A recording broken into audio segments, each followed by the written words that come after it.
If I gave a fuck what y'all think I would be doing this?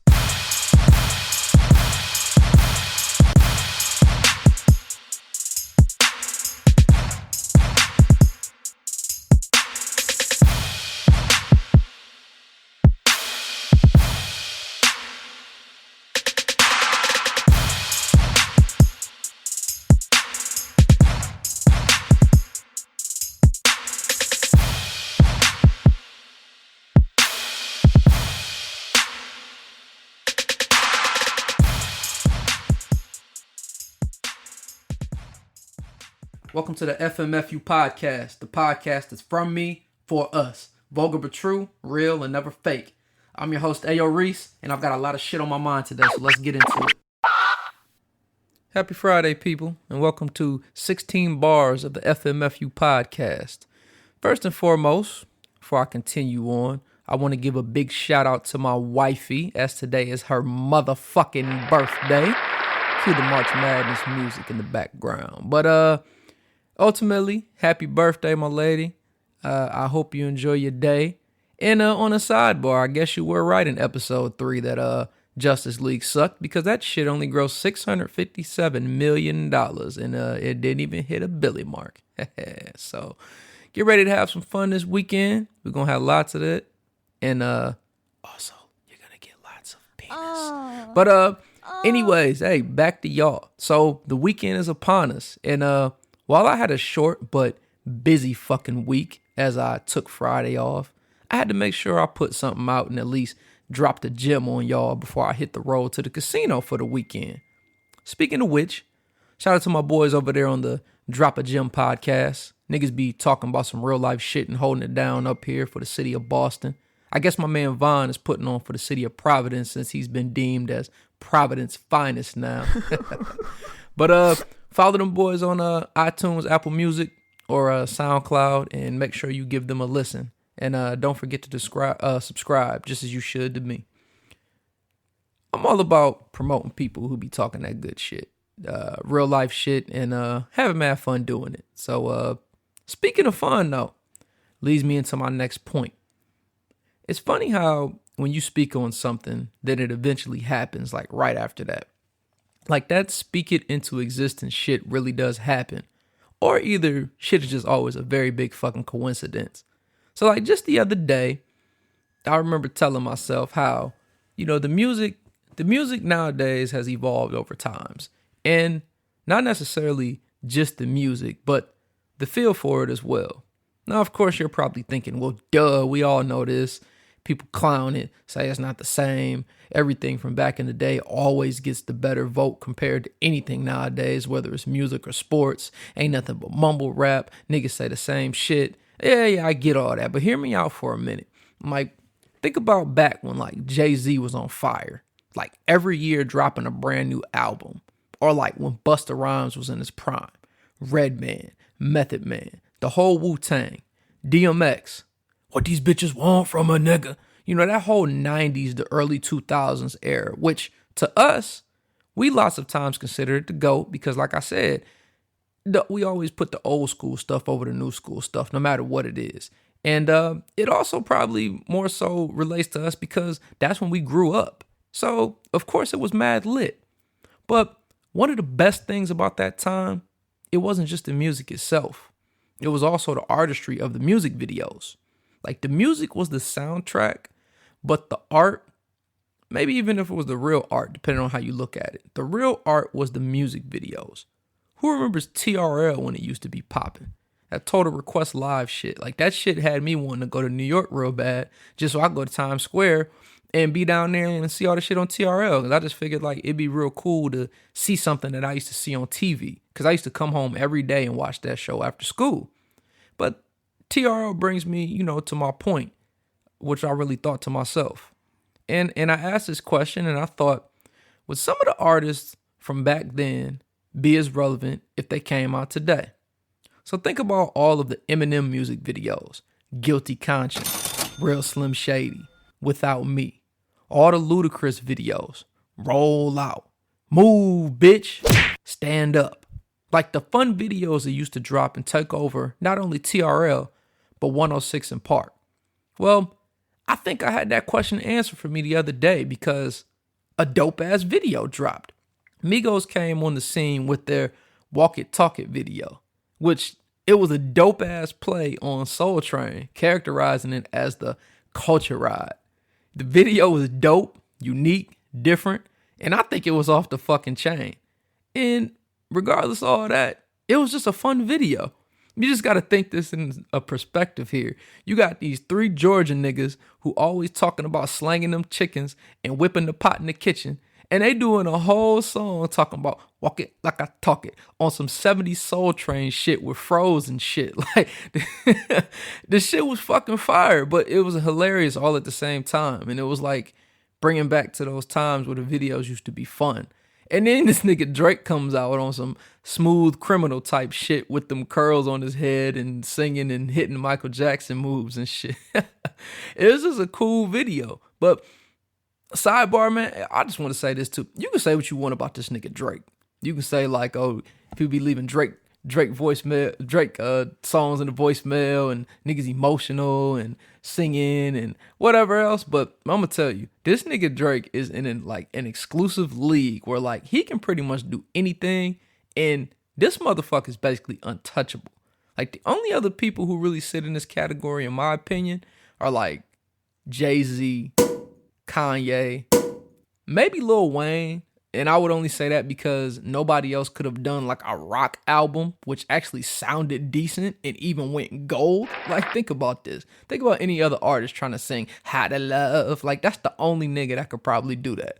And I mean, I know I'm probably missing a few. And, you know, you could probably help me out if we were having a conversation. But, I mean, just moving on. Like, he's been at this point in his career where he can do whatever. And no matter what he does, he's going to get the buzz. He's going to get the play. He's going to get the listens. With all that shit, ultimately leads to the money. But besides from Migos and Drake, though, talking about the music videos, which my initial topic was, Lil Dicky and Chris Brown dropped a banger too on that Freaky Friday. This is another like one of those like theme type songs that like goes back to what I was saying as far as just making the videos fun. Like took the play on the movie and just flipped it on like how it would be.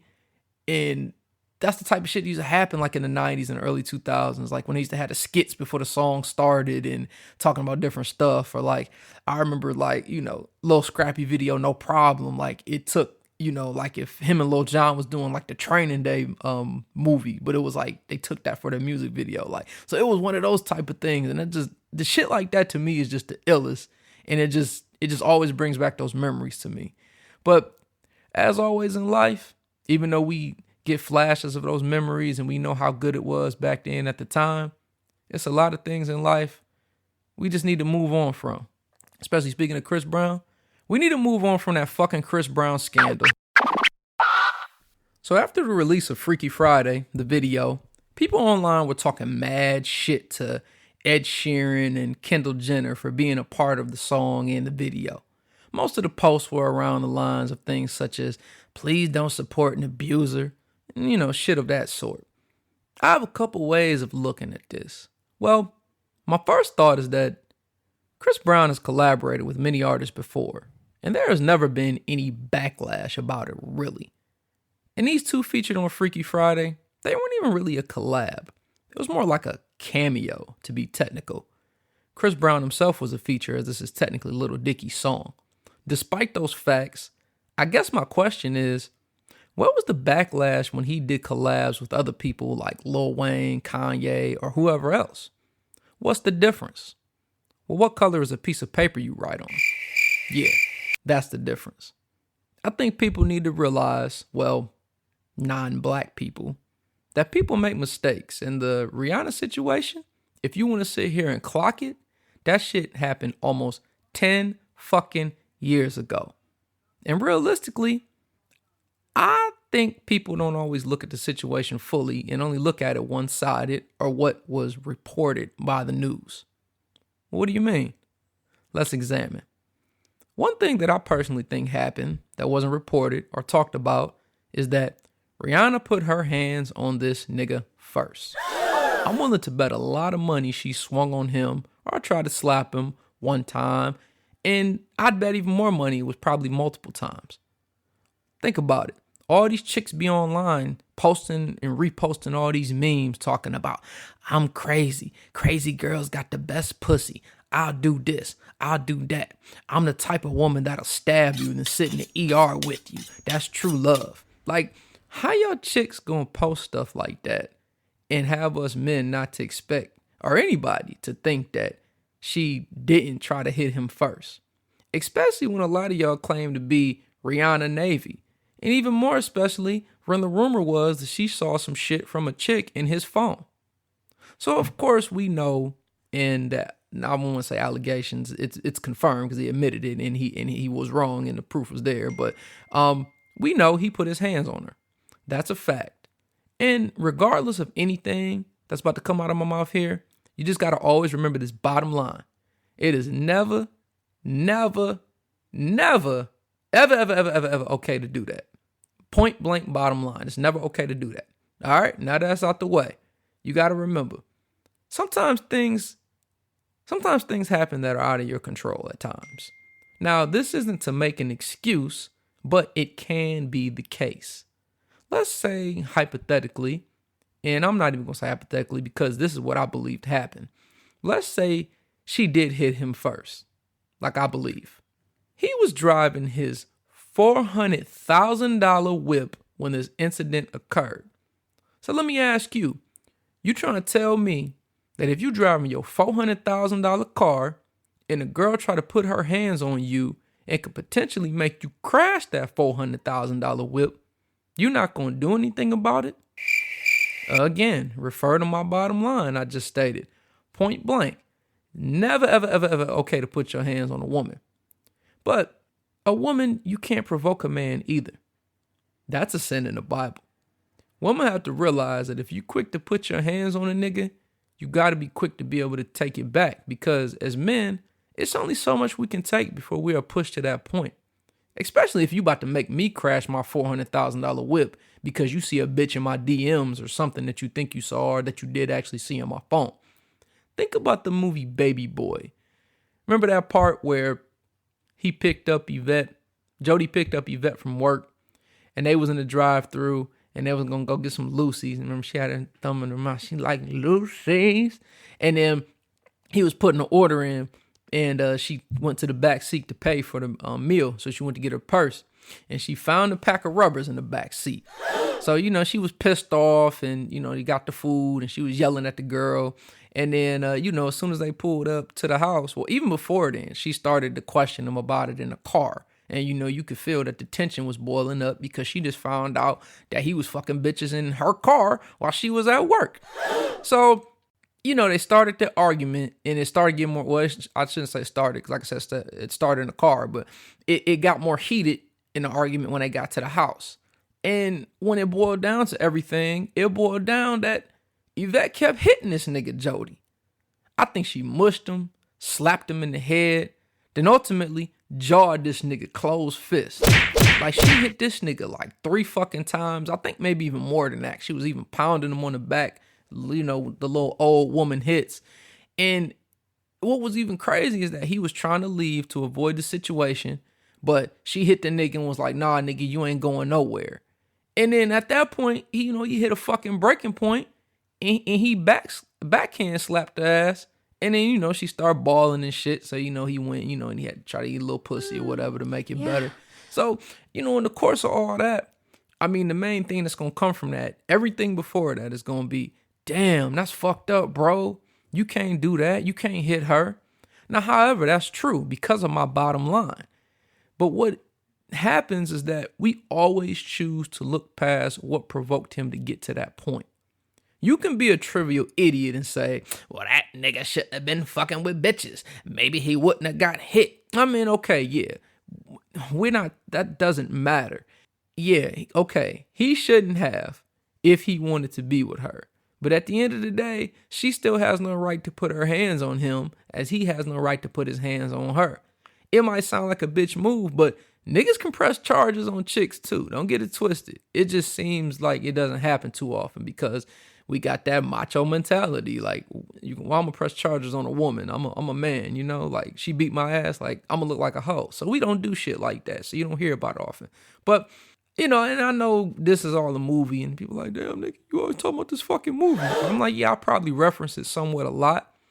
But, growing up as a black man where I'm from,